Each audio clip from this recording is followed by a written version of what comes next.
In 2012, global military spending fell for the first time in 15 years to $1.7 trillion.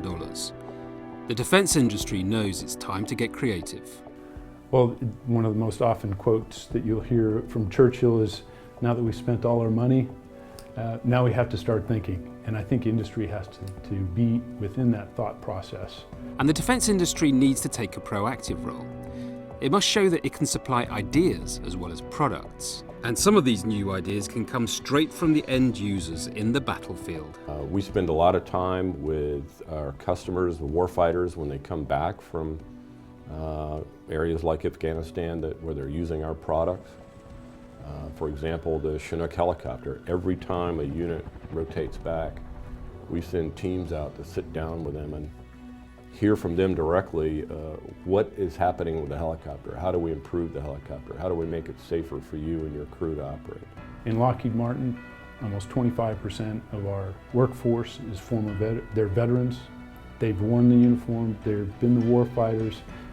We have a great, not just an empathy, but a great sense of responsibility for making sure that not only can they accomplish their mission and return home, but are continually given an edge. But industry doesn't sell to soldiers, it sells to large organisations and governments. So how easy is it to deal with NATO, where there are 28 governments represented? We respond to NATO, and NATO tends therefore to come to us with a single voice, with single requests. And we don't see, if you like, the politicking behind the scenes that may have gone on to arrive at that question. How does one of NATO's responses to the changing security and economic situation, smart defence, fit into industry's workings? Smart defence will require a lot more collaboration between companies. So how easy do they think it will be to implement? Smart defence is, I think, a very interesting project in that what you're looking at is not a NATO program, but a cooperative program between various nations. NATO becomes the organiser, catalyser for it to start. Funding, execution will all be done nationally. I think the disconnect often is between what the countries end up developing and what NATO actually needs for the alliance. The issue obviously is, how can NATO take smart defense from being a concept to being an actual planning tool at the national level? It's nice to have the high-level guidance, but then the implementation happens at lower levels. And I think there's still some people struggling with how you actually go do that, and how do you execute it without every nation in the alliance saying, I like the idea as long as you buy my equipment.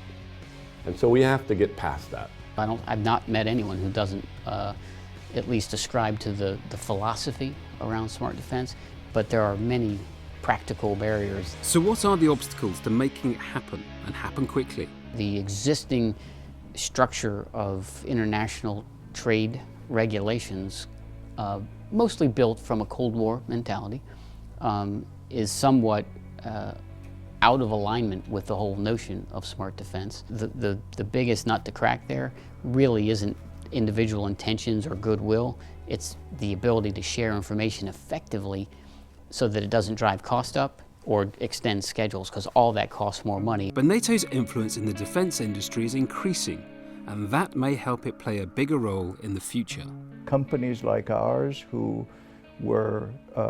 saw NATO as a marginal opportunity maybe 5 years ago, now see NATO as an important opportunity. We have currently, we're running 10 contracts with NATO, which is a very sizable amount.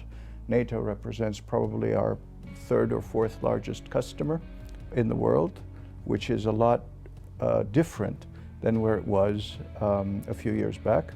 And I think that helps. Despite all these difficulties, some industry representatives emphasise that this is about improving collaboration, not creating it. I think all too often we get hung up on interoperability is, you have to have my radio, or you have to have this airplane. We in NATO have proven over the last several decades, working together, training together, going to schools together, having a beer together, you learn how to get over those issues where I have a different radio, or my airplane drops a different bomb, or I don't have a capability that you do. You just learn to get through that.